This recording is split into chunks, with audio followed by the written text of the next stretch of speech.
Dans l'univers souvent codifié du catch professionnel, certaines figures ne suivent pas les règles, elles les brûlent pour en écrire de nouvelles. Lita, de son vrai nom Amy Dumas, est de celle-là. Athlète audacieuse, punk dans l'âme, artiste sur scène comme sur le ring, elle a bouleversé les codes, brisé les barrières, et inspiré des millions de fans dans le monde. Voici l'histoire d'une femme libre, passionnée et résolument unique. Une légende vivante, à la croisée du catch et du rock. Chapitre 1, une jeunesse en dehors des sentiers battus. Née le 14 avril 1975, à Fort Lauderdale, en Floride, Amy Dumas n'entre dans aucun moule. Adolescente, elle grandit au son du punk rock, traîne dans les salles de concert underground, joue de la basse et vit la musique avec rage et sincérité. Elle commence des études à la Georgia State University. Qu'elle quitte sans regret. Trop de règles, trop de conformisme. Elle préfère la route, les guitares, l'adrénaline. Elle devient roadie, découvre le monde en tournée, et se forge une identité libre et fière. Un soir, elle tombe sur un match de Rey Mysterio Jr. à la télé. Fascination immédiate. Elle sait. Elle sent. Ce monde est fait pour elle. Elle veut devenir catcheuse. Chapitre 2, le grand plongeon dans l'arène déterminé. Amy s'envole pour le Mexique, terre sacrée du lucha libre. Là-bas, elle s'entraîne avec acharnement sous la houlette de maîtres comme El Dandy, Ricky Santana et Dory Funk Jr. Elle apprend les acrobaties, les chutes, le rythme. Elle devient Angelica, la jeune américaine fougueuse qui défie les codes du catch mexicain. Elle enchaîne ensuite les galas sur le circuit indépendant américain, avant d'intégrer brièvement l'ACV sous le nom de Miss Congeniality. Le public ne l'oublie pas, elle a du style, du cran, et surtout, cette énergie brute qui électrise les foules. Chapitre 3, l'explosion à la WWE, la naissance de Lita en 1999. Tout s'accélère. Amy Dumas est signée par la WWE. Elle débarque sur les écrans en 2000 aux côtés de Ace Arios, mais ce n'est qu'un prélude. Très vite, elle rejoint les frères Hardy et forme avec eux Team X-Treme. Et là, la révolution commence. Lita, avec ses cheveux rouges, son pantalon cargo et ses tatouages, devient un symbole. Une rockeuse du ring. Une héroïne inattendue pour une génération de fans. Elle ne ressemble à personne d'autre.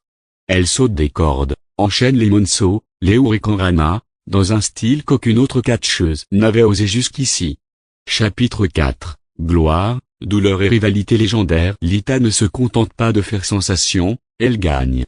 En août 2000, elle devient championne féminine WWE en battant Stephanie McMahon. C'est un choc, une femme au style alternatif, sans artifice, au sommet de la WWE. Sa rivalité avec Trish Stratus entre dans la légende. Les deux femmes livrent des combats d'une intensité rare, culminant dans le premier main event féminin en rave, et même un style cage match, du jamais vu à l'époque. Mais derrière la gloire, les blessures, en 2003, Lita se brise le cou dans un accident. Elle revient des mois plus tard, plus déterminée que jamais. Elle traverse aussi une période difficile, marquée par une relation tumultueuse avec Edge, qui déclenche une storyline controversée, où le réel et la fiction se confondent. Le public, parfois cruel, l'a eu. Mais elle reste debout. Toujours. Chapitre 5, une voix, une guitare, une nouvelle scène en 2006, Lita tire sa révérence. Mais pas question de disparaître. Elle retourne à ses premières amours, la musique. Elle fonde son groupe punk rock, The Luchagors. Loin des projecteurs du catch, elle arpente les petites scènes, guitare en main, avec toujours cette même fougue. Leur premier album sort en 2007, reflet brut de sa personnalité, libre, rebelle, sincère. Chapitre 6, le retour d'une légende en 2014, Lita est intronisée au WWE Hall of Fame par Trish Stratus. Une consécration méritée.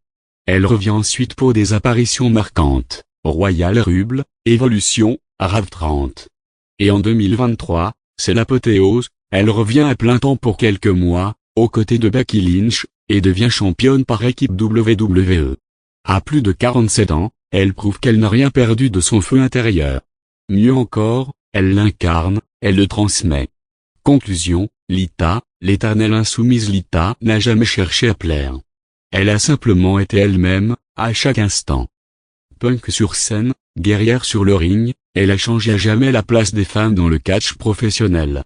Elle n'est pas une simple catcheuse, ni une simple chanteuse. Elle est une icône, une pionnière, une rebelle.